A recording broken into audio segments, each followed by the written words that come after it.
자, 시청자 여러분, 이 크리스마스가 낀 주말 잘 보내고 계십니까? 여러분들의 가정에도 편안한 평화와 안식이 있기를 바랍니다.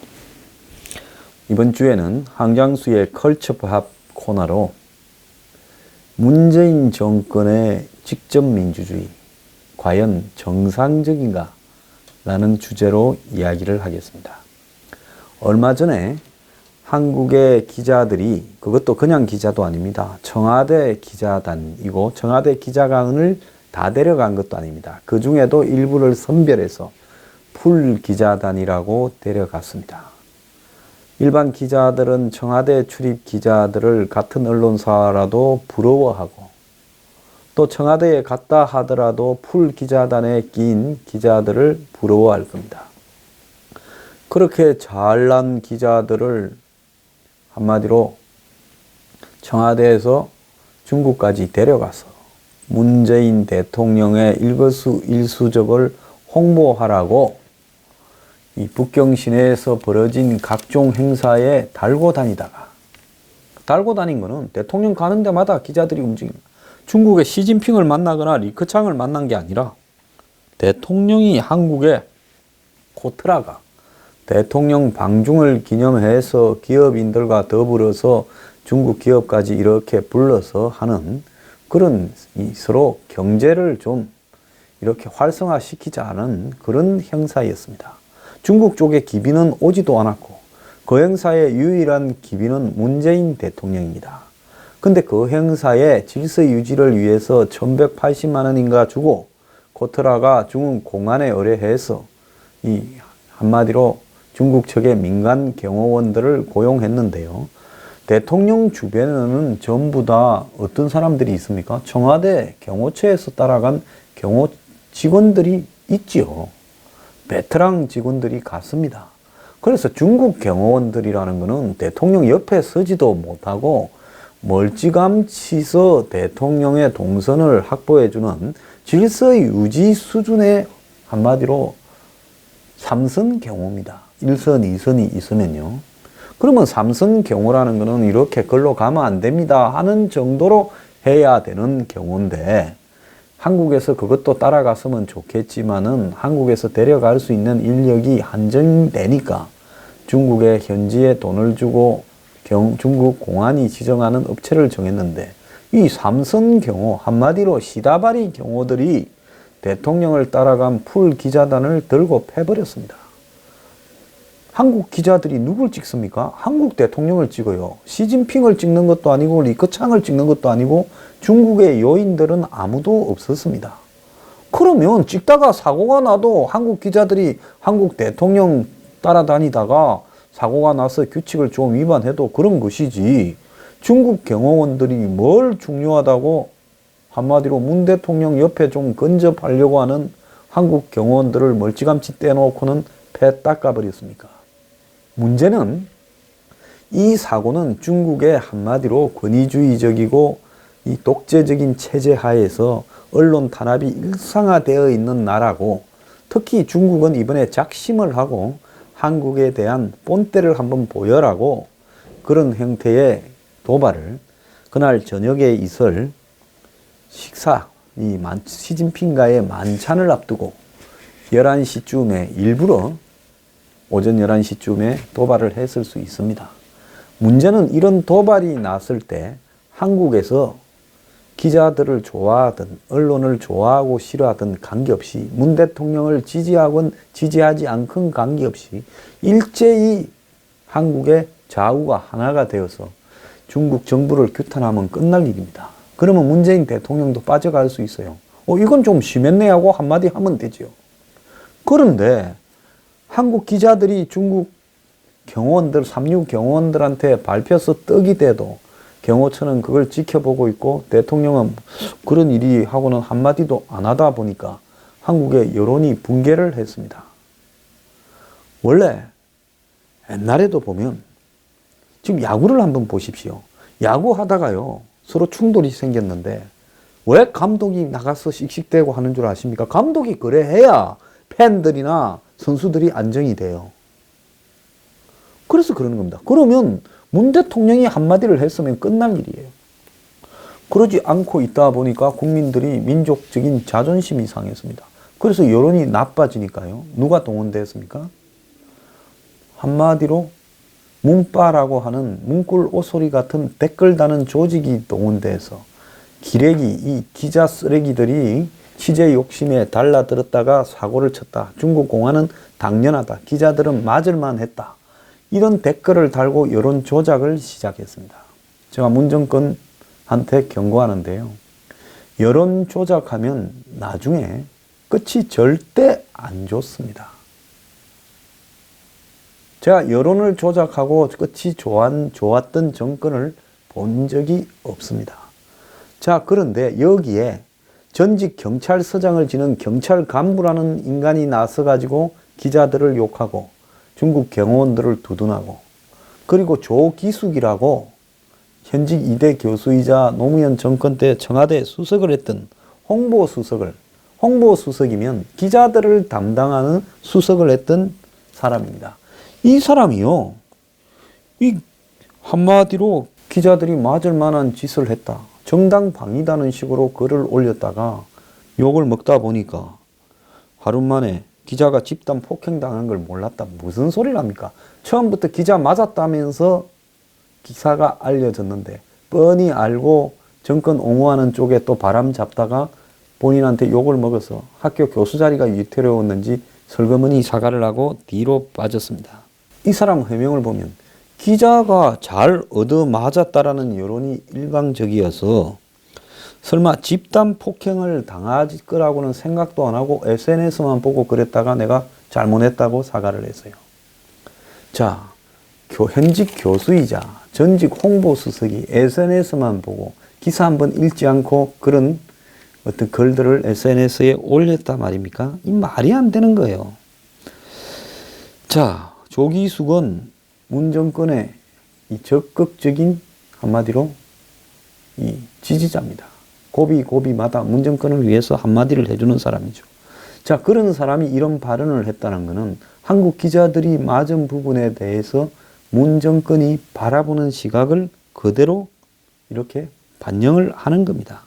자, 현 정권은 자기의 정권에게 조금 더 부담스러운 언론들, 그런 언론들이 별로 있지도 않아요.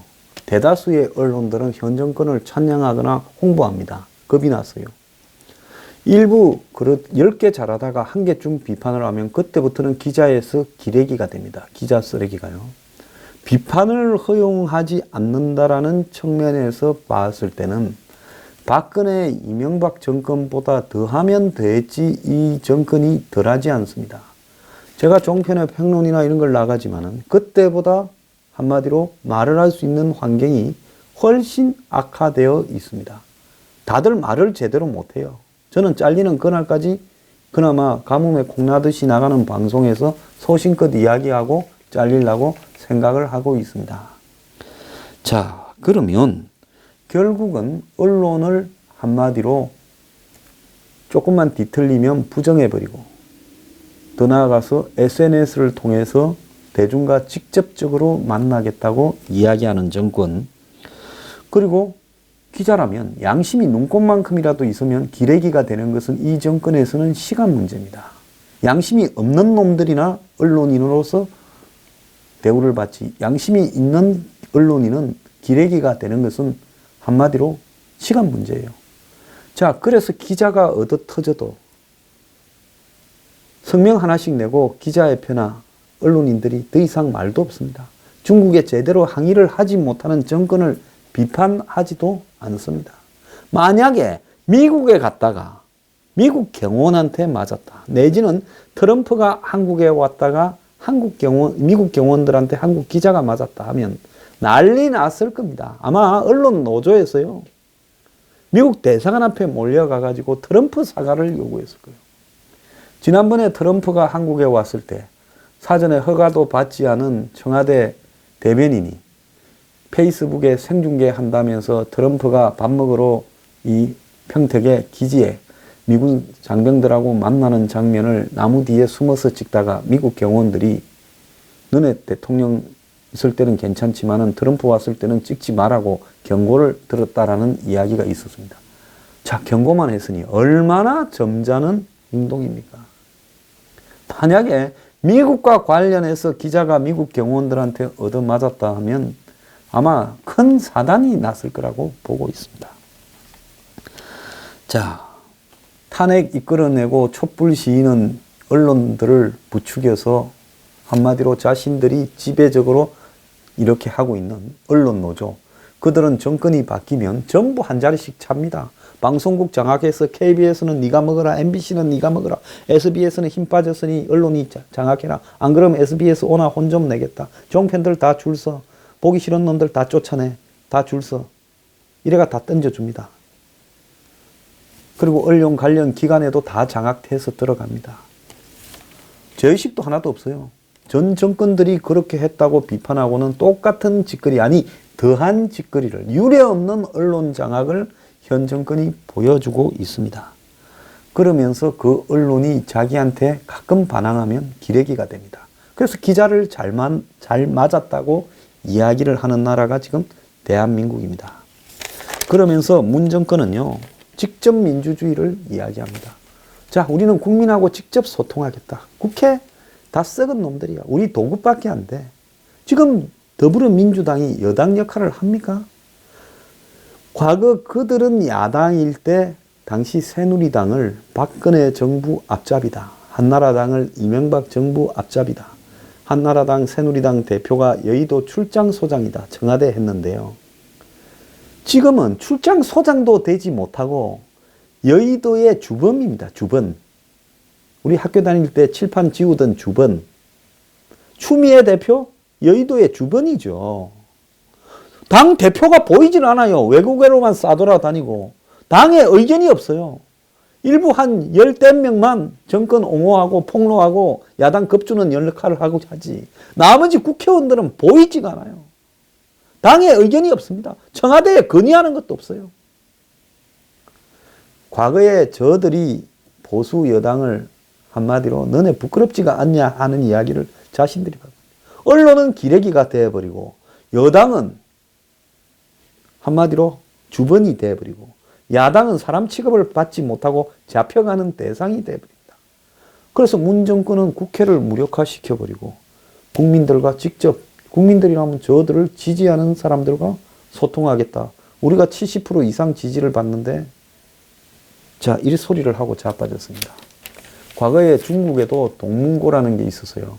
직접 백성이 임금한 그 황제한테 호소한다. 송나라 때부터 있었다는데 그거 잘못 두들겼다가는 눈치 없는 놈이 바로 잡혀가서 작살납니다. 그렇다고 고관 대작이 지나가는 수레 앞에 뛰어들어서 저 대가 뭐 억울한 일이 있습니다 하다가는 언제 죽을지 몰라요. 맞아서. 한국에도 신문고가 있었지요. 그 신문고 두드리려면 얼마나 힘들었는지 아십니까? 고을의 수령한테 가서 내가 저 올라가서 억울한 일이 있으니까 한번 두들겠습니다 하면 수령이 네가 올라가서 그거 두드리면 내가 뭐가 되냐? 자식 죽을래? 조용히 집에 나가. 또 수령한테 통과를 했다 칩시다. 관찰사한테 갑니다. 관찰사 안 돼. 그것도 통과했다 칩시다. 사헌부에 가서 내 신문고 한번 두들기겠습니다. 그러니 신문고라는 게 쇼지 누가 그걸 두들길 수가 있었겠습니까? 그런데 현대판 신문고를 문재인 정권이 국민청원이라는 이름으로 떡 만들어 놨습니다. 그래서 30일 내에 20만 명이 넘어가면 직접 답을 하겠다. 그러니 이제 막 몰려들었습니다. 거기로. 신이 났어요. 대박이라고 청와대가 난리가 나고 수석이 직접 청와대 TV에 나와가지고 지금 이 청와대는 페이스북에 라이브 TV를 갖다가 열어가지고 청와대 기자실을 무력화시키고 자신들이 직접 기자단 역할을 수행하려고 하고 있습니다. 이제 예능인까지 동원해서 예능 프로를 하고 있습니다. 제가 며칠 전에 이야기했잖아요. 청설신잡 해가지고 황교익이 요즘 잘 나가더만요. 라멘 선전도 하고요. 같은 황신데 저는 좀 안 됐다고 생각합니다. 어쨌거나 요쯤에서 그만해야지 더 미쳐서 직접 민주주의를 한다고 날뛰게 되면요. 제가 이야기를 하지 않았습니까? 성난 이 들소들을 우리에 가다 놨다가 한번 열기 시작하면 그때부터는 감당이 되지 않는 사태가 벌어질 거다. 왜 민주주의가 간접민주주의와 대의제를 채택을 했겠습니까? 직접민주주의라는 것은 선동과 한마디로 조작에 의해서 대중의 의견이라는 미명하에 얼마든지 프로파간다, 그 선동이라는 거 아닙니까? 한마디로 대중을 우매화시킬 수 있다는 거죠. 히틀러에 의해서, 무솔리니에 의해서 우리가 근대 역사에서도 봤고 지금도 북한에서는, 중국에서는 그런 짓거리가 진행이 되고 있습니다. 그래서 이 직접민주주의를 주장하고 자꾸 대의민주주의나 간접민주주의를 반민주주의다. 그리고 정치는 썩어 자빠져서 한마디로 이 정치 혐오다. 그래서 정치 혐오는 우리가 그런 시각을 가지고 봐야 돼요. 정치를 갖다가 열광하면 안 돼. 그렇지만은 정치 혐오를 가지되 정치 시스템 자체도 부정해버리면서 국회는 부패하고 한마디로 대통령의 역할을 방해하는 집단이라고 하는 시각을 지금 청와대가 국민들 앞에 심어주고 있습니다. 과거 노무현 정권도 그 짓을 했어요. 그래가지고 열린 우리당을 만들어 놓으니까 이름도 잘못 짓지요. 우리가 열려서 2년 만에 그 여당이 다 사라져 버렸습니다. 다 도망가 버리고요. 우리가 열렸으니 다 도망을 가게 되지요. 남아있는 의원들이 없었습니다. 왜? 정권이 망하는 게 눈에 보였으니까요. 마찬가지로요. 문재인 대통령이 무슨 플라톤 같은 철인 현인입니까? 그런 사람은 독재를 해도 됩니까? 안 되지요. 아무리요. 정말 천재적인 군주가 나온다 하더라도 시스템이 잘못됐다면 독재자로 딕테이터가 될 수 있다는 것이 우리 이 민주주의 체제를 만들어 오는 과정에서 숱한 시행착오를 거치면서 느낀 겁니다. 나폴레옹 한번 보세요. 천재적인 능력을 가지고 있어도 결국 독재로 망했습니다. 뭐 옛날에 프랑스의 왕, 무슨 러시아의 왕 다 마찬가지예요. 한국의 역대 대통령이 대부분이 다 불행했던 이유는요. 한마디로 대통령 기능을 강화시키면서 청와대를 이렇게 주도로 정치를 해왔고 정부의 행정부서나 사법부나 입법부를 무시했기 때문입니다. 그러니까 강한 청와대가 되어가지고 청와대의 눈치를 다 바라보면서 국회는 한마디로 청와대의 도구적 역할을 수행하고 행정부는 청와대의 심부름꾼으로 전락하고 사법부조차도 청와대의 눈치를 살피다 보니 상권 분립이 무너지는 행태가 한국에서는 거의 자행되어 왔죠. 그런데 이제 대통령 중심으로 이 제왕적 권력을 갖다 보니까 대통령의 비서실장, 어떤 때는 비서실장이 아니라 문골이라고 불리는 총무비서관이나 부속실장, 이런 사람들이 이제 권력을 가지기 시작했습니다. 박근혜 정부에서 그랬죠. 또 그런 사람 뒤에는 숨어있는 또 장외 권력이 있었습니다. 그러니까 그런 자들이 권력을 쥐고 이렇게 휘두르는 양상이 되다 보니 한마디로 국가의 운영 시스템은 견제와 균형이 아니라 군주 정치나 독재 국가처럼 흘러갈 수밖에 없는 겁니다. 그런데 지금 문재인 정권의 국민청원이라는 것도요. 지금 국회는 입법청원을 받고 국민권익위원회는 행정기관과 관련해서 청원을 받도록 되어 있습니다. 그런데 무슨 청원을 하든지 관계없이 청와대가 30일 안에 20만 명을 받게 되면 효력이 발생하는 국민청원을 이렇게 하는 것은요. 어떠한 법률적 이런 어떤 기준이나 근거에 입각하고 있지 않은 임의적인 어떤 행동입니다. 자, 그러니 누가 권익위원회에 가서 청원하고 국회 가서 청원을 하겠습니까? 재래식 시장 옆에 한 언론은 이렇게 이야기합니다. 대형 마트가 들어서면 전부 마트로 가버리죠. 그렇게 청와대는 직접적으로 국민들의 어떤 욕구를 자극해서 자기한테 빨아들입니다. 그러다 보니 이 한마디로 견제와 균형의 역할을 해야 되는 기능들은 전부 다 무력화되고 있는 겁니다. 그들 국민이 봤을 때는 직접적으로 신속하게 최고 권력기관이 답해주는 것은 환호, 박수를 보낼 일이고, 기존의 이 관료 체계 속에서 되는 것도 없고 안 되는 것도 없는 이런 청원 기능들은 전부 한마디로 부패하고 썩은 이 처리해야 될 대상인 거죠. 그래서 청와대에 대통령한테 청원하고 청와대가 나서서 바로 지시해서 거기를 따라서 공무원들이 움직이고 국회가 법을 만드는 게 효율적이다라고 한마디로 우매한 개돼지 같은 국민들은 생각을 하는 겁니다. 이것이 얼마나 국가를 위험한 방향으로 만들어가고 있는가. 한마디로 민주주의의 시스템과 이 관료적 체제를 다, 그리고 국회 체제를, 사법 체제를 다 무력화시키고 있다는 것은 모르는 겁니다. 민주주의는 절차적인 정의, 절차적 과정 등이 중시되는 부분인데요.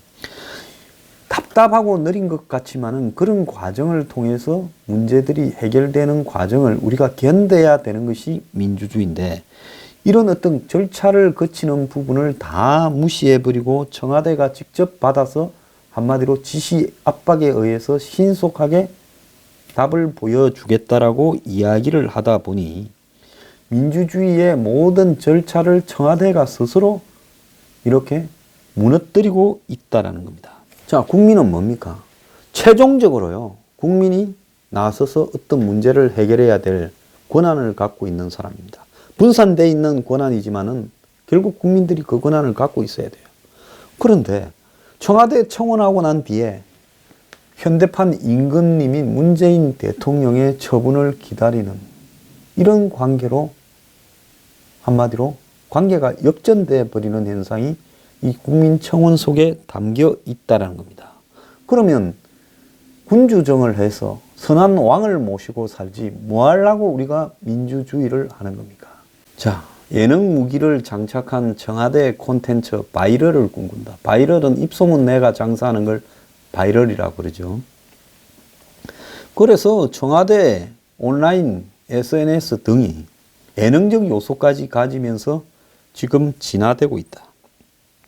예능 프로그램을 패러디한 콘텐츠를 선보이고 20, 30대를 겨냥해서 뉴미디어 스타트업과 콜라보한 콘텐츠도 보일 예정이다. 청와대는 매일 11시 50분에 라이브 11시 50분 청와대입니다 라는 제목으로 페이스북을 통해서 국정과제를 알기 쉽게 소개한다. 이쁜 여자 아나운서까지 고용했어요. 이런 청와대의 접근성이 결국은 거기에 청와대가 가지고 있는 힘에 또 청와대가 가지고 있는 정책 결정 권한까지 다 담아서 컨텐츠로 풉니다. 자, 힘이 있는 사람이 나한테 친절하게 뭘 보여주면요, 굉장히 감사하죠. 이 민주주의의 국민들은요, 한마디로 노예 근성이 아직도 남아 있습니다. 제대로 된 민주주의에서는 노예 근성이 없어요. 그런데 한국의 국민들은 노예 근성이 있어가지고 권력에 빌붙어서 열광하고 권력의 노예가 되기를 스스로 즐깁니다. 이 청와대 페이스북 계정은요, 지금 9만 7천 명이 좋아요를 누르고 11만 명이 팔로우하고 있다는 겁니다. 자, 청와대 뉴미디어 비서관실, 타겟민이 관여하겠죠. 기획회의를 매일 해서 2030을 겨냥한 컨텐츠를 개발하고 있고, 아직까지는 미흡하지만 이걸 갖고 국민 직접 민주주의를 하는 소통 창구로 삼겠다고 합니다. 그래서 젊은 사람들이 더 재미있어하게 예능을 여기에 반영하겠다 해서 이 청설 신잡이라는 걸 황교익을 불러다가 사회를 시켜가지고 했습니다. 황교익, 윤영찬, 박수연, 정혜성, 신지연 등이 모여서 토크쇼를 한다는 겁니다. 참 기가 찬 일입니다. 그러려면 뭘 하고 청와대 이 기자실은 두고 청와대 출입 기자를 두고 있는 겁니까? 이제 청와대가 나서서 자신들이 국민과 직접 소통하겠다고 자기들 TV로 국민들에게 직접 알린다면 결국은 이 국가의 이 모든 언론과 이 상권 분립은 무력화되는 거 아니겠습니까? 자, 여기에 지금 공격 좌표를 누가 나서서 문바들 사이에 찍어주면 일제히 문자 폭탄을 날려가지고 한마디로 찍힌 대상을 순식간에 초토화하는 일이 지금 조직화되어 있다라는 보도까지도 나옵니다.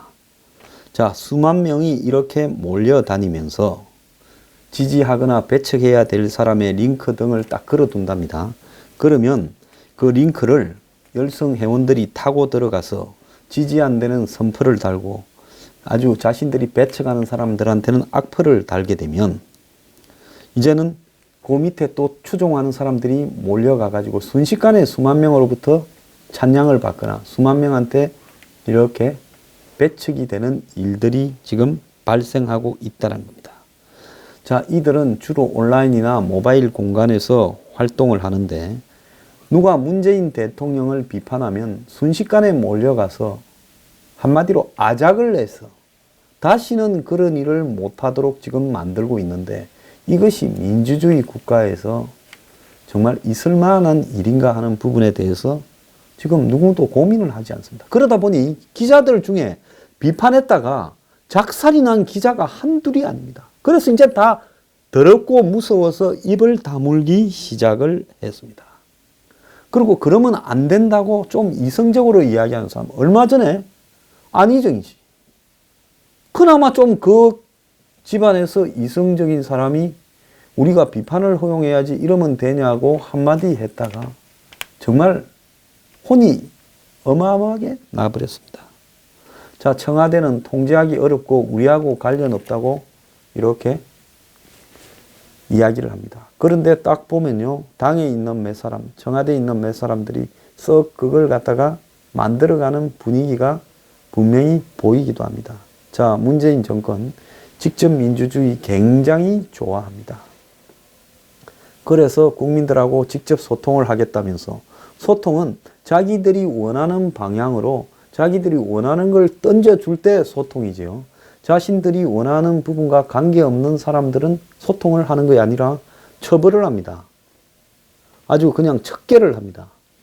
이런 식의 직접 민주주의가요, 대한민국의 민주주의 이만큼 오는데도 자신들이 이야기하는 87년 체제에서 만들어져서 지금 30년 온 것을 이제 30년 전으로 후퇴시키고 있습니다. 자, 이런 어떤 민주주의 좋아하고 직접 민주주의 좋아하는 이 정권이 끝날 때쯤 대한민국의 민주주의가 얼마나 후퇴했는가에 대해서 이 국민과 역사가 심판해 줄 거라고 생각합니다. 감사합니다.